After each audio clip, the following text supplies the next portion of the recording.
Julian Thorn is the crown prince of Manhattan, and he is a certified psycho. He is also obsessively in love with me. On our wedding day, my sister Chloe showed up in her own wedding gown to crash it. She screamed that she was a protagonist, and that if she didn't marry my fiance, she would die. Julian, without blinking, just said, "Then die." His security team dragged her to the rooftop of the hotel. She looked down once and fainted clean away. Julian Thorn is New York royalty.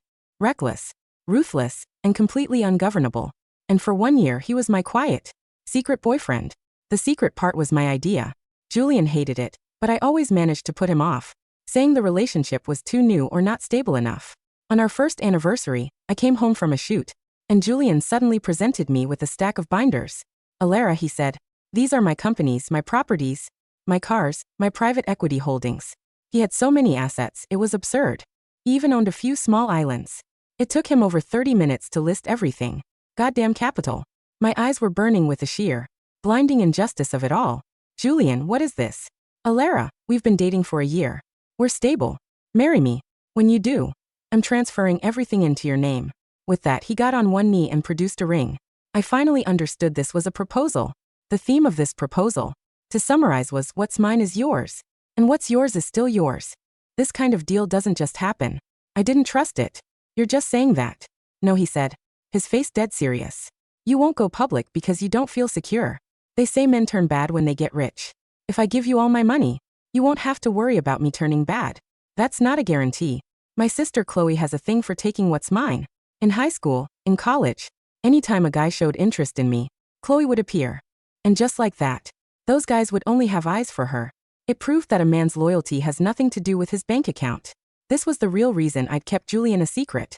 I was terrified that if I brought him to a family dinner, he'd be instantly, magically charmed by Chloe. I'd finally found someone who chose me. I wanted it to last. "If I ever cheat on you," Julian said, his voice flat, "you have my full permission to confiscate my assets." "Confiscate your assets?" He coughed. "Castrate me." I was drinking water. I choked, sputtering and coughing.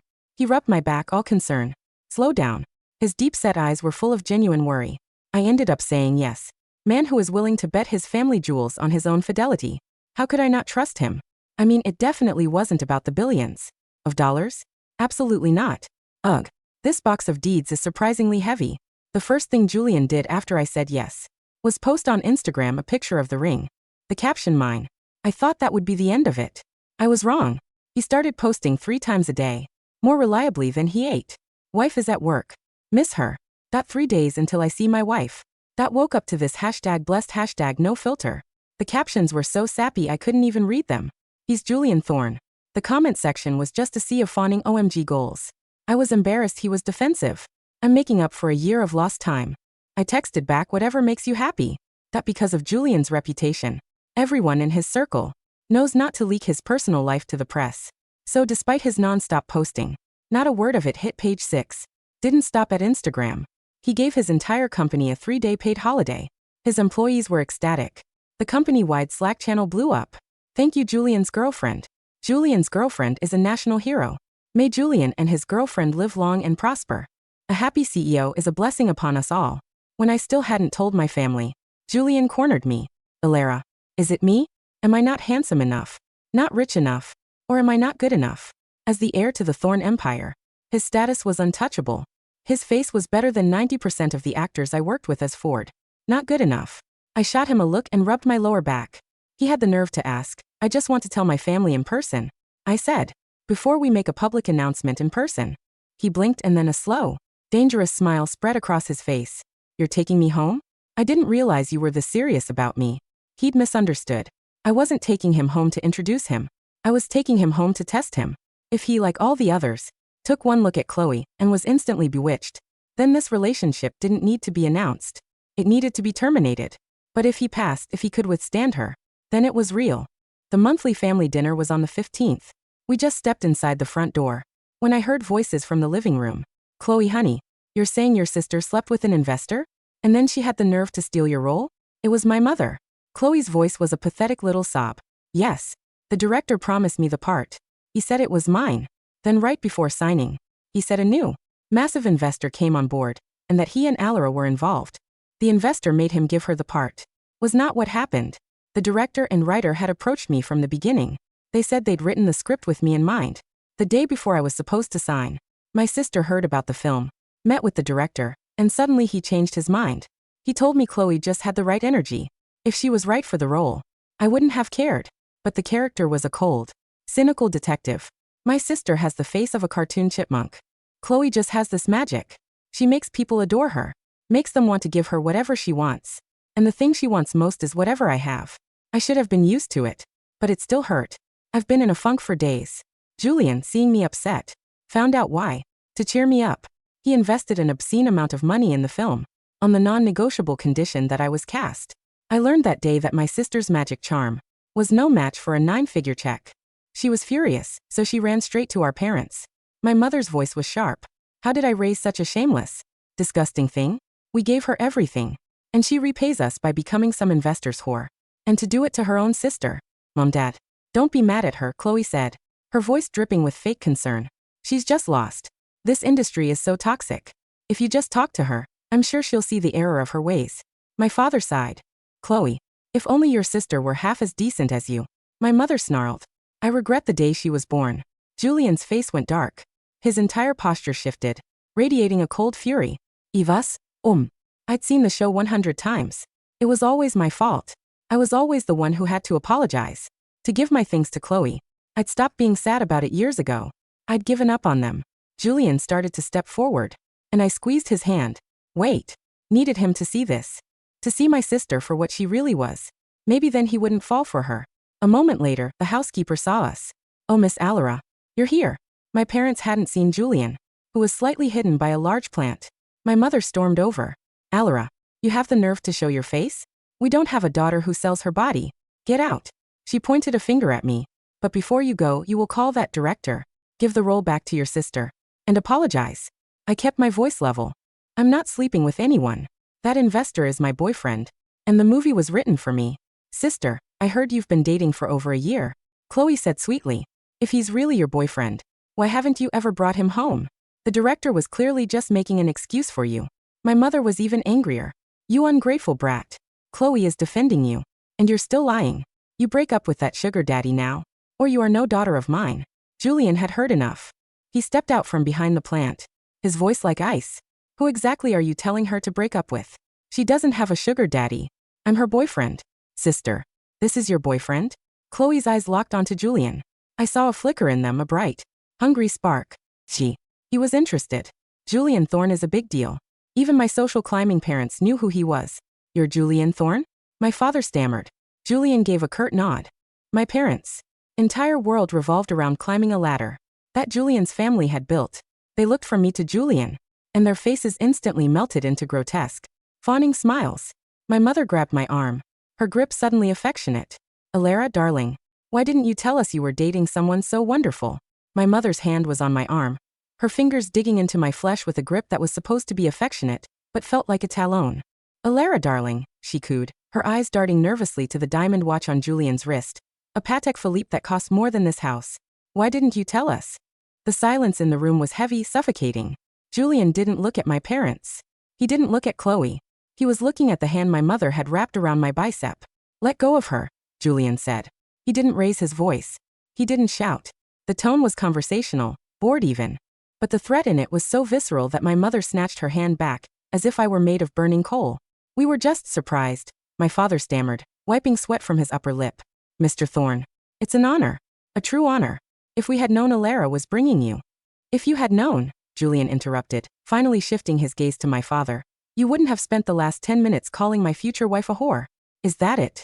The color drained from my father's face. That was a misunderstanding. Sibling rivalry. You know how girls are. I don't, Julian said. He took a step forward, placing himself physically between me and my family. It was a wall of black cashmere and expensive cologne. I don't have siblings, but I do have lawyers. And I have a very long memory. From the corner of my eye, I saw Chloe. She wasn't cowering. Most people, when faced with Julian Thorn's cold rage, wanted to vanish. Chloe was fixing her hair. She adjusted the neckline of her blouse, pulling it lower. She walked forward, stepping into Julian's line of sight. She put on her best smile, the one that dazzled casting directors, the one that made high school boys dump me via text message. Julian, she said, her voice breathy, testing the name like it was a sweet on her tongue. I'm Chloe. I'm so embarrassed you had to see that. I'm so protective of my little sister.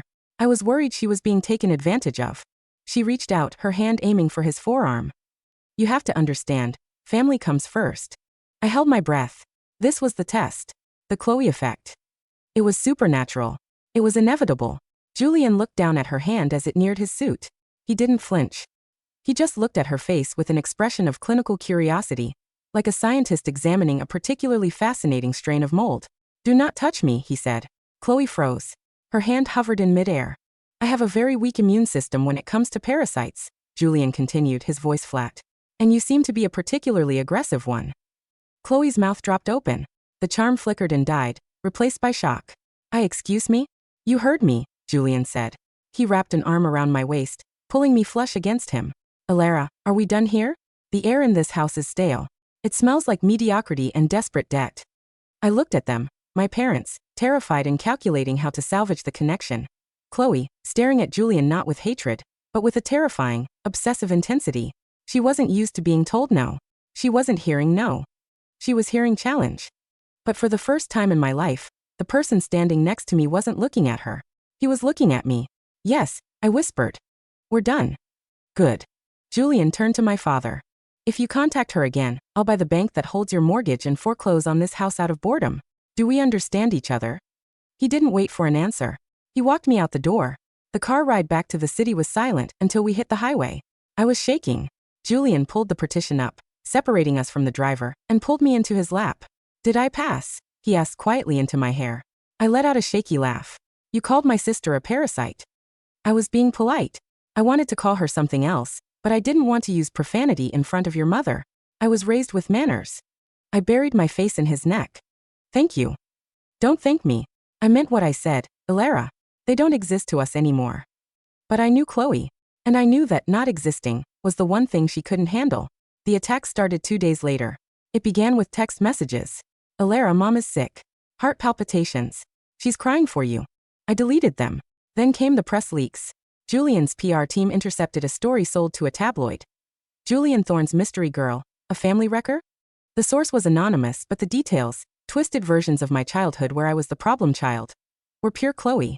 Julian handled it the way he handled everything, with nuclear force. I bought the tabloid, he told me over breakfast one Tuesday, flipping a page of the Wall Street Journal. You bought the magazine? It was losing revenue anyway. I fired the editor and turned it into a catalog for agricultural machinery. The story is dead. I stared at him. That seems like overkill. There is no such thing as overkill when it comes to you. But Chloe escalated. Since she couldn't get to me, she tried to get to him. She started showing up places. It was uncanny. If Julian had a business lunch at Le Bernardin, Chloe would be at the bar. If he was attending a charity gala, Chloe was there as someone's plus one, wearing a dress that was slightly too white, slightly too bridal. She wasn't approaching him aggressively. She was playing the protagonist game. She would trip near him. She would drop her purse as he walked by. She was trying to force a meet cute. She was convinced that she was the heroine of this story, and that our relationship was just a misunderstanding, a plot device keeping her from her true love. One evening, I came home to our penthouse to find Julian pacing. He looked more agitated than I'd ever seen him. What happened? I asked, dropping my bag. Your sister, he growled. What did she do? She broke into my office building. She told security she was my future fiance, and that she had a surprise lunch for me. My stomach turned. What did you do? Julian stopped pacing. He looked at me, his eyes dark. I had her escorted out. By the K9 unit. The dogs? She refused to leave. She kept screaming that I was confused, that we had a connection. She grabbed my assistant's arm. I told security to treat her as a hostile intruder. He walked over to me, gripping my shoulders. Alara, she's not well. I've dealt with stalkers before.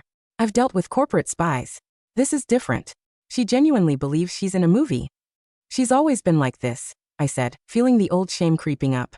She thinks the world is a stage and everyone else is an extra.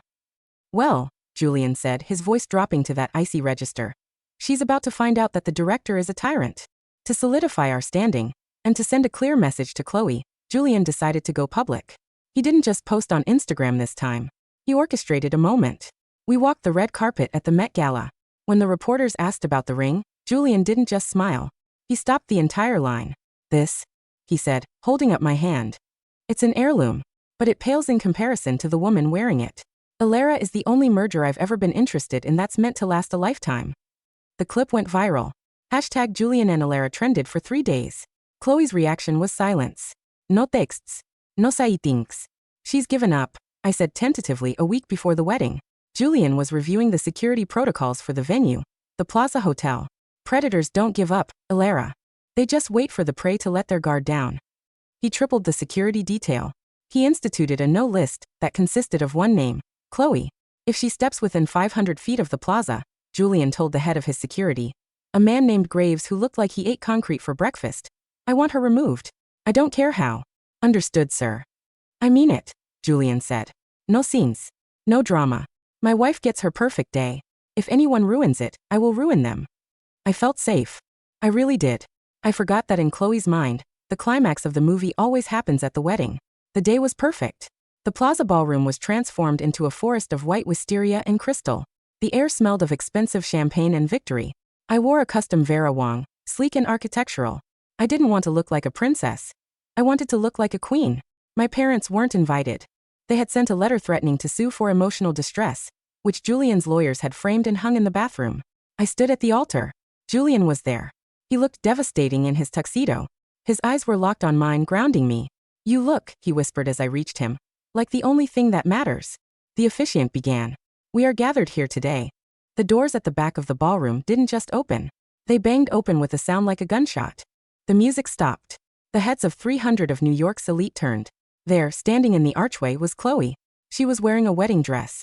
Not just any wedding dress. It was a ball gown, massive and tulle heavy, with a tiara sparkling on her head. She looked manic. Her makeup was slightly smeared, her eyes wide and frenetic. Stop, she shrieked. Her voice echoed off the high ceilings. Stop the wedding. Julian didn't turn around. He didn't even blink. He just squeezed my hands tighter. Ignore her, he murmured to me. Graves is moving in. But Graves wasn't moving fast enough. Chloe was sprinting down the aisle. She had a manic strength to her. You can't do this, she screamed, tears streaming down her face. She stopped 10 feet from us, chest heaving. Julian, look at me. Julian slowly turned his head. His expression was bored. You're trespassing, Chloe. I'm saving you, she cried. She gestured to herself. Don't you see? It's me. It's always been me. I'm the protagonist. Alara is she's the background character. She's the villain trying to trap you. The crowd murmured. Phones were out. This was going to be everywhere. Chloe took a step closer, her eyes wild. The script says we end up together. If you don't marry me, if you marry her, I'll die. I literally cannot live in a world where I'm not the chosen one. I'll die, Julian. The room went dead silent. It was a threat of suicide, weaponized as a romantic gesture. It was the ultimate manipulation. Julian looked at her. He looked at the white dress that mocked mine. He looked at the tears that she had used to control everyone her entire life. He didn't signal the security guards to wait. He didn't try to talk her down. He didn't offer her help. He tilted his head, his face a mask of absolute, terrifying indifference. Then die, he said. It wasn't a question. It wasn't a challenge. It was permission. Chloe blinked. The air left the room. She had expected him to panic, to rush to save her, to fall into the role of the concerned hero. She had played this card 1,000 times with our parents. What? She stammered.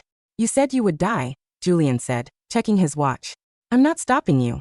In fact, you're interrupting my schedule. Graves. Graves and 2 other men materialized. They didn't grab her gently.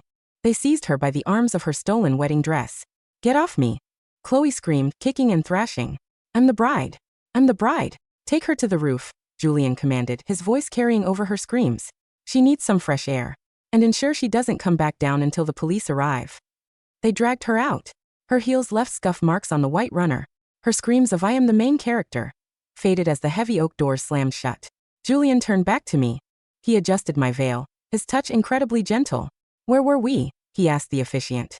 The officiant, pale and trembling, cleared his throat. I have the vows. Right, Julian said. He looked into my eyes, and the coldness vanished, replaced by that intense, obsessive warmth.